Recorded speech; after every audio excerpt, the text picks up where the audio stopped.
My life's pretty standard for a young teacher, really. I'm Maya, and after grinding away at a teacher training college, I finally landed a gig at one of the best schools around. My plans? Teach, maybe write a bit on the side, and start a family with the right guy, whenever he decided to show up. That right guy thing happened faster than I expected, courtesy of my college buddy, Jess. Maya, you have to meet Tom, Jess had insisted over coffee one windy Saturday afternoon.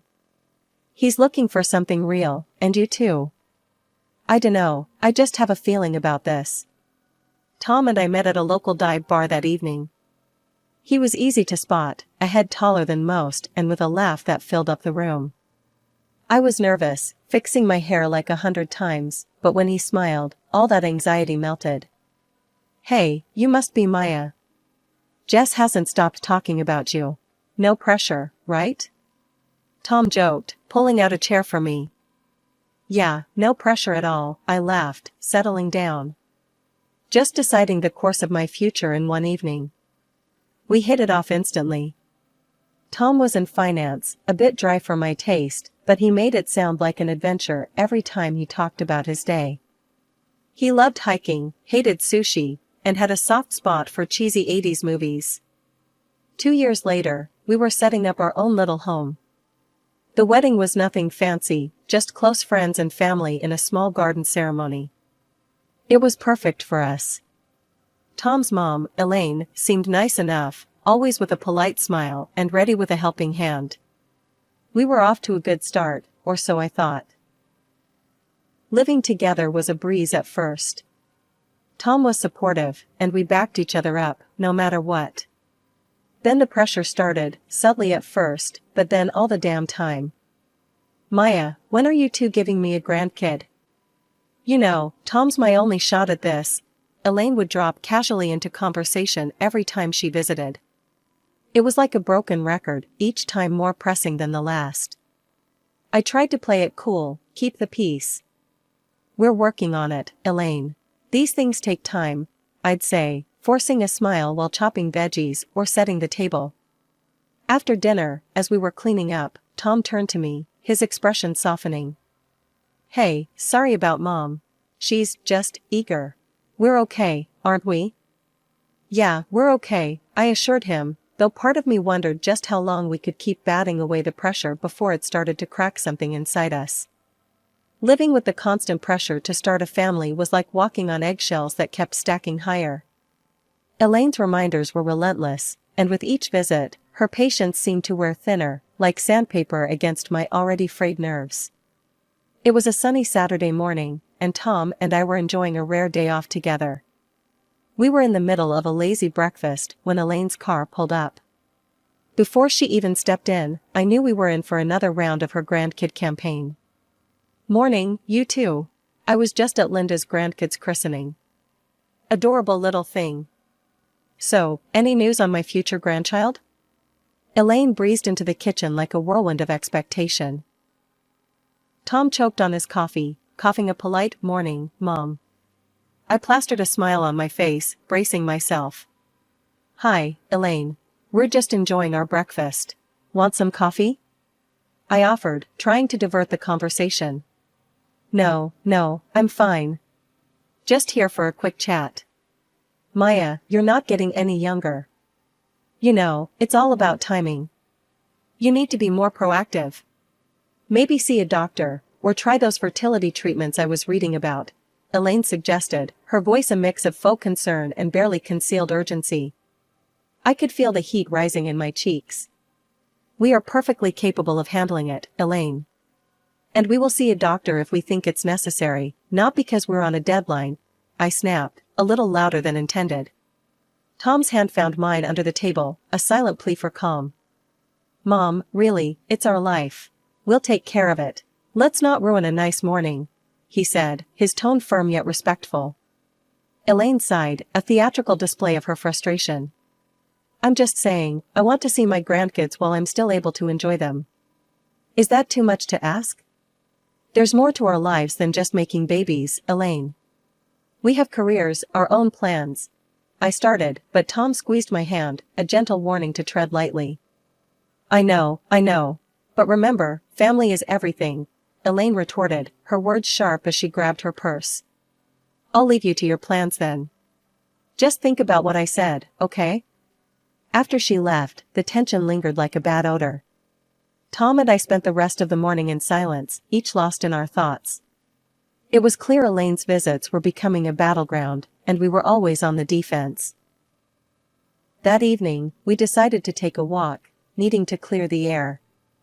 She's my mom and I love her, but I can't stand how she pushes us. It's like she's ticking boxes off some life checklist, Tom vented as we strolled through the park.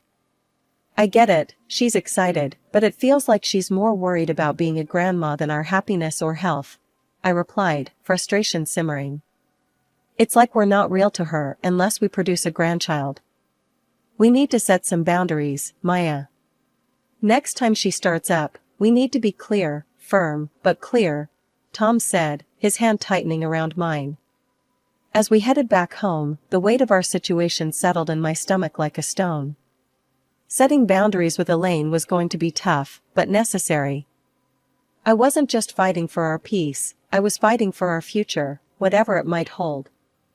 Finally, after all the trials and tense dinners, our biggest wish came true, I was pregnant.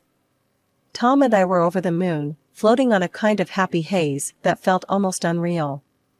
But with our good news, came the revival of Elaine's overbearing enthusiasm, dialed up to a whole new level. We had just started fixing up what would be the baby's room, painting the walls a gentle, calming color, and assembling a crib that took more patience than I thought I had.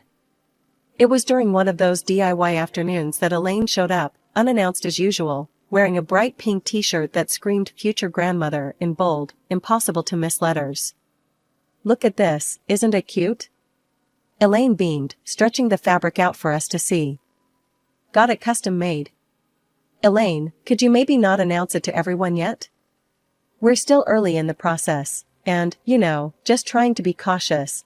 I tried to sound as gentle as possible, hoping to temper her excitement without sparking an argument. Oh, honey, when you've got news this good, you shout it from the rooftops. Everyone's thrilled for us. Elaine's voice rose with each word, her excitement bubbling over like a pot left too long on the stove. The next few weeks were a blur of Elaine's constant check-ins. She was always calling or dropping by, armed with old wives' tales about pregnancy do's and don'ts, making sure I ate this and avoided that, fussing over my schedule and sleep. It was suffocating. Elaine, I appreciate your help, really, but you hovering like this is stressing me out, I finally snapped one evening after she lectured me on the importance of prenatal yoga for the umpteenth time. The pressure didn't let up, though, and neither did my schedule. Balancing teaching with pregnancy wasn't easy, but I was determined to keep things as normal as possible. That is, until one day at school, halfway through explaining a math problem to my fourth graders, I felt a sharp pain that cut my sentence short. The room spun, the chalk slipped from my hand, and then darkness. I woke up in the hospital, the sterile smell of antiseptic flooding my senses, before my eyes even opened. Tom was there, his face pale and drawn, holding my hand like it was a lifeline. The doctors, they had to do a surgery, he whispered, his voice cracking. It was serious, Maya. You almost didn't, we lost the baby. The words hit like a physical blow, knocking the wind out of me. Tears streamed down my face, uncontrollable, bitter. I was alive, but at what cost? The doctor came in, his face somber as he adjusted his glasses. Maya, I'm afraid the complications were severe. You won't be able to have children in the future. This was a very rare and unfortunate situation. The room felt colder, the walls seemed to close in. I lay there in the hospital bed, the weight of this new reality settling heavily on my chest. Tom squeezed my hand, his presence a small comfort in the vast ocean of my grief. Just when I thought things couldn't get any worse, Elaine stormed into my hospital room like a whirlwind of misplaced anger and desperation. I heard what happened. So, when are you trying again?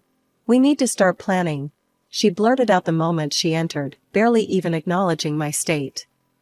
I was still hooked to a drip, the dull throbbing in my abdomen a constant reminder of what I'd lost. Elaine, I can't have children anymore. The surgery, my voice broke, the reality hitting me again like a cold wave. What do you mean you can't? That's nonsense.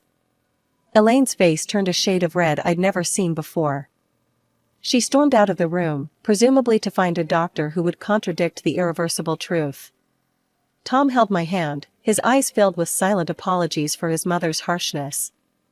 It wasn't long before Elaine returned, her fury now fueled by the confirmation of my condition. They said what? This is absurd.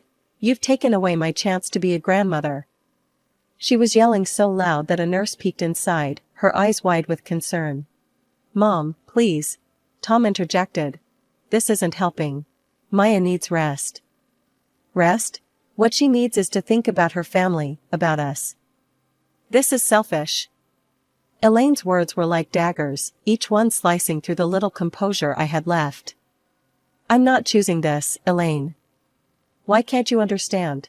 I almost died, I said, my voice a mixture of pain and frustration. Elaine's eyes narrowed. If you were more careful, this wouldn't have happened. You've always been too career-focused. Maybe that's why.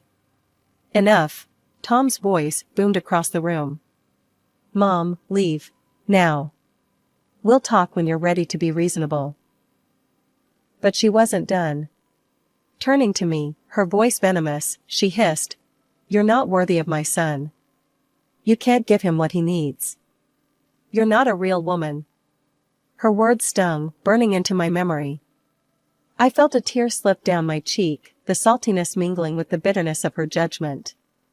Tom practically dragged her out, her protests still audible down the hallway. Recovery was slow. When I finally returned home, the emptiness was overwhelming. I attempted to go back to teaching, to find solace in the routine and the laughter of children, but each joyful shriek was a reminder of what I'd lost. Seeing a psychologist helped, somewhat. You need to grieve, Maya, not just for your child, but for the part of your life that is now behind you, Dr. Peterson told me in one of our sessions. Her words, meant to heal, somehow also underscored the finality of my loss. One day, amidst a particularly difficult week, I made a decision. I can't teach right now, I confessed to Tom over a quiet dinner. I see them, and I see what I lost. I'm thinking of the library. It's peaceful, quiet. So, I took a position at the local library, leaving the bustling corridors of the school for the muted aisles lined with literature and quiet patrons. It was a place where my heart could start to mend, away from the prying eyes and the heavy expectations. Even after the shift to the quiet life of the library, Elaine's shadow loomed over us, her persistence on the topic of grandchildren unyielding. Her approach became more invasive, her accusations more pointed as the days turned into months. It was my birthday, a day I hoped would be filled with light-hearted moments and a break from the relentless pressure. As I was about to cut the cake, Elaine cornered me in the kitchen, her voice a hissing whisper. When are you going to fix this, Maya? You need to give Tom children. She spat, her words stinging with venom. I froze, the knife in my hand trembling slightly. Elaine, Tom and I have been thinking about adoption. It's a beautiful way to form a family, I replied, my voice steady despite the turmoil inside. Adoption? Over my dead body. Elaine exploded, her face contorted with disgust. I won't have you bring some stranger's child into our family. Who knows what kind of sick, twisted genes they have. No grandchild of mine will come from someone who couldn't even keep them. Her outburst echoed through the kitchen, and a hushed silence fell over the nearby living room. I felt the eyes of everyone on us, their presence a heavy blanket. That's enough, Elaine. I snapped, the knife clattering to the countertop as I faced her squarely. You don't get to decide how Tom and I build our family. This is our life, our choice. Elaine's eyes narrowed, and with a huff, she stormed out of the kitchen, slamming the door behind her with a force that made the windows rattle. The room remained silent, the joy of the day sucked out with her departure. The seed of discord Elaine planted grew rapidly. The whispers started subtly at first, a nudge here, a look there, suggesting I had been reckless during my pregnancy. The rumors morphed into malicious gossip that I had been drinking and behaving indecently, which supposedly led to my miscarriage. Fury built up in me like a storm. One evening, after overhearing a particularly nasty version of the rumor from a so-called friend, I confronted Elaine over the phone. "Elaine, this has to stop now. Spreading lies about me is not only hurtful, it's slander. And I won't tolerate it anymore. If I hear one more rumor, I'm going to the police, and I will sue you for libel," I threatened, my voice cold and hard. There was a pause on the other end of the line, a moment of silence that felt like the calm before a storm.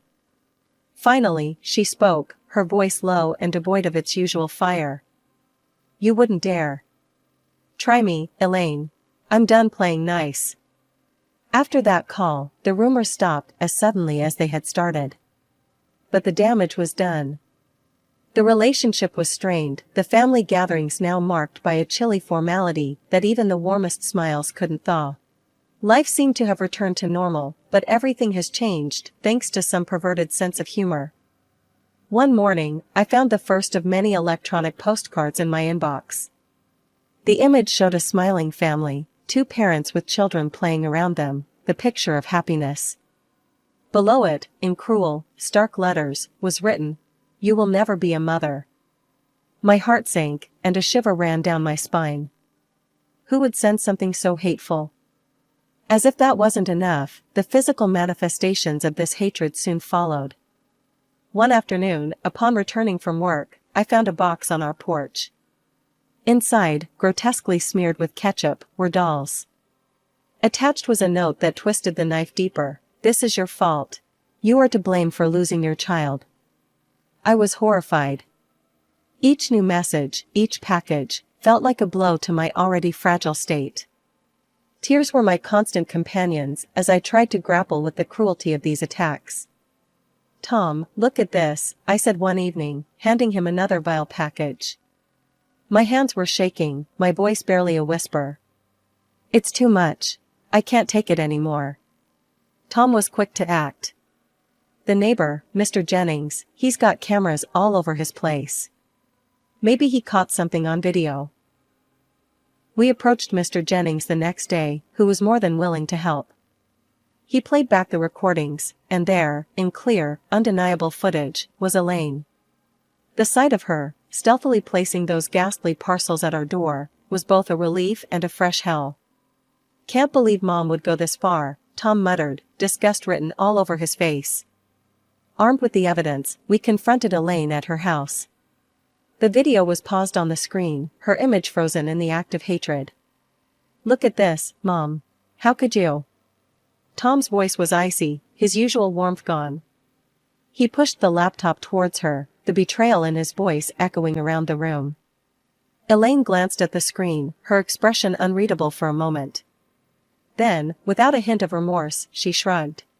"She's spoiled goods, Tom. An inferior woman who can't carry on the family line. I did what I had to do, for you, for the family's sake." Tom stepped in front of me, his posture protective. "If you can't accept Maya, then you can't be a part of our lives. This is your last chance, Mom. Apologize, or we're done." Elaine's face hardened, her eyes cold. "I'm only doing this for you, Tom. She's taking you away from what you deserve." The ride home was silent, each of us lost in our thoughts. I was reeling, the weight of Elaine's betrayal heavy on my shoulders. Tom was seething, the ties with his mother stretched to their breaking point. Tom had been unusually quiet lately, his usual cheer dimmed by the strained silence between him and his mother. It was clear he missed her, despite everything. So, when the Christmas invitation from Elaine came, I agreed for his sake, hoping against hope for some sort of reconciliation. We arrived to a house bustling with relatives and friends, the air thick with the scent of pine and mulled wine.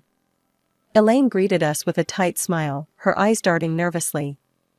I took a deep breath, clinging to Tom's arm as we mingled among the guests. The evening progressed smoothly at first, laughter and chatter filling the room. Then, midway through, Tom's ex-fiancée, Sarah, appeared. The room tensed as Elaine ushered her in. As you all know, Maya here can't have children. So, I think it's time Tom reconsidered his options. Sarah is more than willing to take her place and give me the grandchildren I deserve, Elaine announced, her voice ringing clear and cruel. The silence that followed was suffocating. I stood frozen, my heart pounding in my ears. Tom's voice, low and furious, broke the silence. Mom, what are you talking about? I didn't agree to any of this. I couldn't hold it in any longer. How could you? My eyes scanned the crowd, landing on each face as I continued. Elaine has been tormenting me. Sending me hateful messages, leaving disturbing packages at our door. I pulled out my phone, showing the video from Mr. Jennings' camera. The footage played, revealing Elaine's vile actions for all to see. Murmurs of shock and disgust rippled through the room. Sarah, looking equally horrified, stepped forward. I had no idea about any of this. Elaine just invited me here under the guise of catching up. I'm actually engaged to someone else, and I'm not looking to disrupt that. She turned to me, her expression apologetic. Maya, I'm so sorry. I had no part in this plan. I never wanted children, which is why Tom and I split. The room was now a cauldron of whispers and stunned faces. Elaine's friends and relatives slowly started to leave, their expressions ranging from embarrassed to outraged. It was clear where their sympathies lay. Elaine, now pale and flustered, tried to salvage her dignity. But I was just trying to ensure my son had a proper family. Tom's voice was cold, final. By destroying the family you already had? I don't consider you my mother anymore. We're done, Elaine. Months had passed since that disastrous Christmas, and life had started to settle into a new, peaceful rhythm. Tom and I had been busy with the adoption process, our hearts and minds focused on the child who would soon become part of our family. It was a time of hope and healing, but it wasn't long before Elaine tried to wedge herself back into our lives. One brisk morning, a knock at the door disrupted the quiet. I opened it to find Elaine standing there, eyes red, a picture of contrition. Maya, I've been doing a lot of thinking. I know I've made some terrible mistakes. Can we talk? Her voice trembled, and for a moment, I saw the vulnerability of a woman who realized she had gone too far. I'm listening, I said, guardedly, leaving the door ajar as a reminder that she was not welcome to step inside. I've been so foolish, so driven by my own desires, that I lost sight of what's important. I've hurt you and Tom deeply, and I'm sorry. Truly, I am. Can we start over? Please? Elaine, after everything that's happened, it's not that simple. Tom and I are moving forward with adopting a child. That's our focus now, I said, the firmness in my voice reflecting the resolve in my heart. The mention of adoption triggered something in her, her face contorting as the old prejudices bubbled to the surface. You can't seriously be considering bringing someone else's child into this family. It's wrong. That's exactly what we are doing, Elaine. And it's not your decision. It's ours. I shot back, my patience fraying. This is madness, Maya. You're making a mistake. A real family. No, Elaine. We're done here. Without waiting for her to respond, I closed the door firmly in her face, the click of the latch sounding like the final seal on our relationship. Inside, Tom was standing at the top of the stairs, having heard the exchange. Everything okay? He asked, coming down to join me. I think it finally is, I said, leaning into his embrace. I told her we're adopting, and she didn't take it well. It's really over this time. Tom nodded, his expression resolute. Let's make it official then. Together, we blocked Elaine's number on our phones and sent messages to our friends and family, explaining that we had decided to sever ties with her for the sake of our future family's peace and well-being. The adoption process moved forward, and each step brought with it a surge of excitement and anticipation. We filled out forms, attended interviews, and prepared a room filled with love and the promise of new beginnings. As the waiting drew to a close, I felt a pull towards my old life, the classroom. I returned to teaching, the joy of interacting with the children rekindling a light within me that had dimmed during those dark times. Standing in front of my class, I realized how much I had grown, how resilient I had become.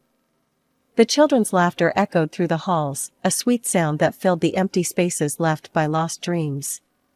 It reminded me that while some doors close, others open. And behind this new door was a future bright with the colors of hope and the laughter of a child who would call us mom and dad.